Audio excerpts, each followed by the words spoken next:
کی بات ہے، وہ جانے اور علماء جانے، لیکن بہرحال جب وہاں آتے ہیں 10 دن وہاں بیٹھتے ہیں ٹھہرتے ہیں، آخر کوئی نہ کوئی مذہبی جذبہ ان میں ہے تبھی تو آتے ہیں۔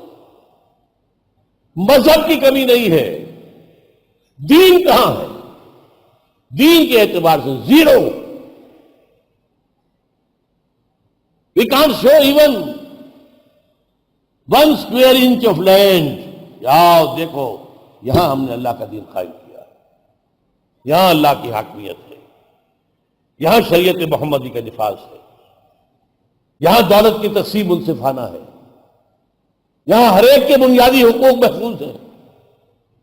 آؤ دیکھو یہاں کوئی ریپریشن ہے، کوئی ڈسکریمنیشن ہے، کوئی ایکسپلائٹیشن ہے؟ Come and see, come and see, come and see. کر سکتے ہیں کہیں؟ 1 انچ زمین نہیں، not a single inch of land۔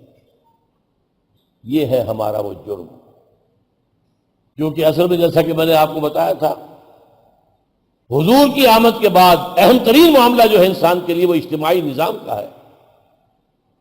انفرادی لیکن تو پہلے بھی کم نہیں تھی، اجتماعی نظام دین حق۔ جو شاہ ولی اللہ دہلوی کہتے ہیں رحمۃ اللہ علیہ کہ جس ملک میں تقسیم دولت کا نظام غلط ہو جائے وہ 2 دھاری تلوار کی طرح سے معاشرے کو کاٹتا ہے، ایک طرف دولت کا انبار، ایک طرف فقر فاقہ بھوک، اور دونوں گویا کہ تلوار کی کاٹ ہے۔ جہاں دولت کے انبار ہوں گے عیاشیاں ہوں گی، بدماشیاں ہوں گی، گلچرے ہوں گے، لوگوں پر اپنی دولت کا روب گانٹیں گے، بچی کی شادی ہو رہی ہے پوری کوٹھی بکے نور بنی ہوئی ہوگی، اور سینکڑوں مہمان ہزاروں مہمان کھانا کھا رہے ہوں گے، یہ سب کچھ ہوگا۔ اور دوسری طرف کیا ہوگا؟ فقر۔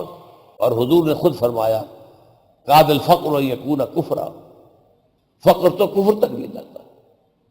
اس فقر کی وجہ سے ہمارے ہاں کتنے لوگوں نے خودکشیاں کی ہیں۔ ایک ماں 3 بچیوں کو لے کر کودتی ہے ریلوے انجن کے سامنے۔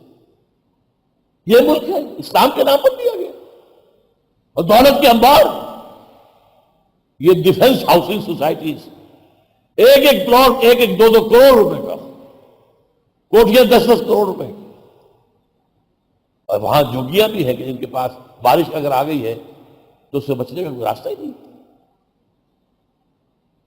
اس معاملے کے اندر میں ایک اور طرف بات کہہ رہا ہوں آپ سے۔ Criminal number 1 are the Arabs. Why? جن کے رتبے ہیں سوا، ان کی سوا مشکل ہے، انہیں اونچا مقام دیا اللہ نے۔ محمد ان میں سے تھے صلی اللہ علیہ وسلم۔ رسول عربی تھے کہ نہیں؟ رسول ہاشمی تھے کہ نہیں؟ یہ رتبہ بلند ملا جس کو مل گیا، ہر مدعی کے واسطے دار الرسل کا۔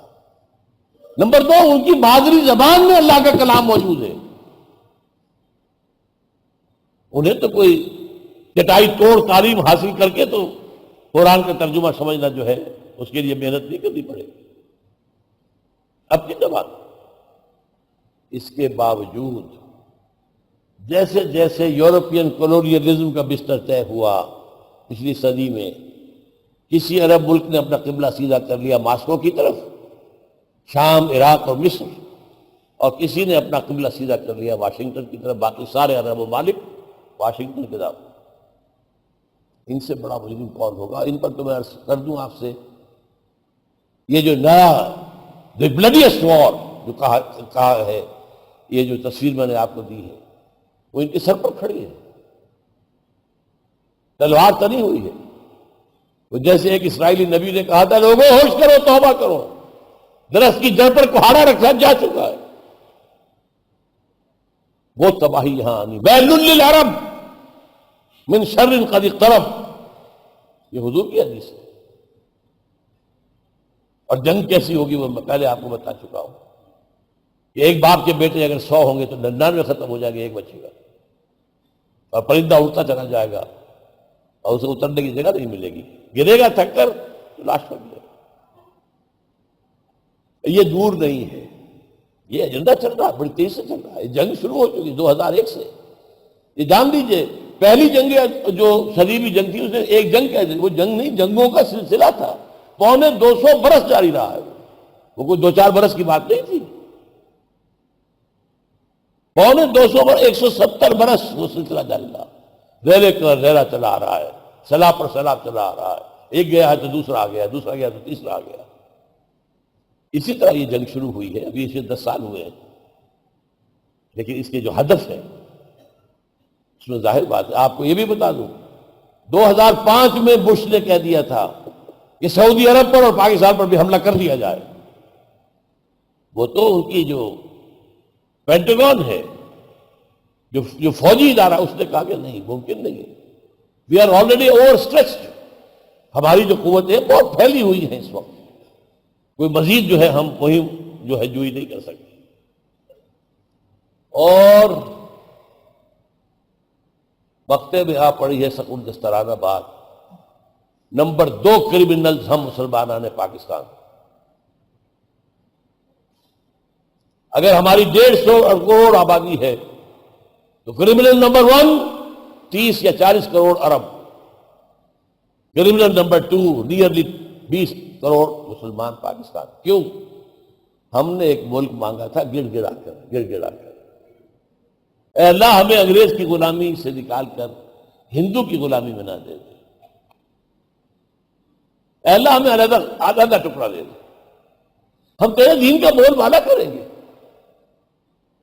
اقبال نے یہ بات کہی تھی 1930 میں، جس سے کہ مسلم لیگ زندہ ہوئی ہے اور وہ ایک تحریک بنی ہے۔ محمد علی جناح مایوس ہو کر جا کر انگلستان میں بیٹھ گئے تھے کہ یہ ہندو جو ہے، ان کے الفاظ سے ہندوز آر انکوریجیبل، ناقابل اصلاح قوم ہے، یہ کوئی معقول بات ماننے کو تیار نہیں ہے۔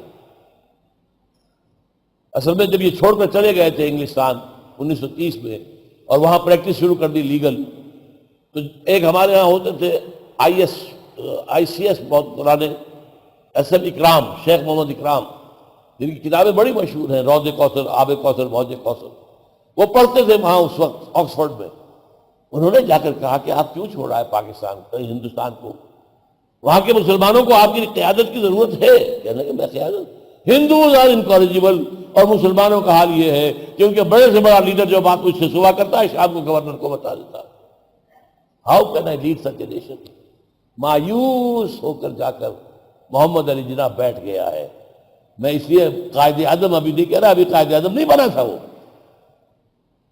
قائد اعظم بنایا ہے اسے اقبال نے، 1932 میں گیا ہے وہ، اقبال گیا ہے، جو گول میز کانفرنس تھی، راؤنڈ ٹیبل کانفرنس تھرڈ، جناح اس میں شریک نہیں تھے اس لیے کہ وہ تو سیاست چھوڑ چکے، اقبال گیا ہے، اس نے وہاں پر یہی ٹیکہ لگایا ہے پھر محمد علی جناح سے ملاقاتیں کر کے کہ تم یہ نوابوں اور نوابزادوں کو چھوڑو، عوام مسلمانوں کے ساتھ بات کرو اور اسلام کے احیاء کی بات کرو۔ ہم ایک اسلام کا نمونہ دنیا کے سامنے لانا چاہتے ہیں، عہد حاضر میں ایک مثالی اسلامی معاشرہ، مثالی اسلامی ریاست، اس کا نمونہ بنانا چاہتے ہیں۔ تب آئے ہیں واپس محمد علی جناح، اور پھر انہوں نے 10-12 سال اسلام کی قوالی گائی ہے، اسلام اسلام اسلام، ہماری تہذیب، ہمارا تمدن، ہمارے قوانین، ہمارا دستور تو 1400 سال پہلے کا بنا ہوا ہے۔ پوچھا گیا تھا پاکستان کا دستور کیا ہوگا، فرمایا ہمارا دستور 1400 سال پہلے بنا ہوا۔ یہ جو قوالی گائی گئی ہے، اس سے حال آ گیا مسلمانوں کو۔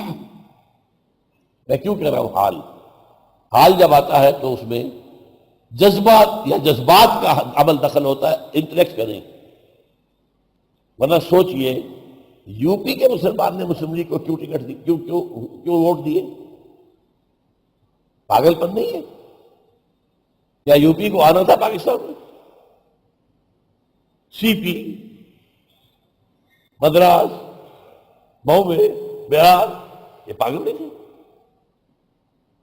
حال آ گیا تھا اسلام۔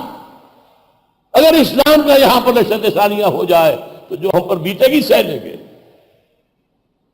یہ قربانی ہے جو انڈین مسلم نے دی، اور آج تک وہ قیمت ادا کر رہے ہیں اس کی۔ وہ کہتے ہیں وہاں پر ہندو، تم نے بنایا پاکستان، مسلم لیگ کی ساری قیادت مائنورٹی پروسیس سے تھی،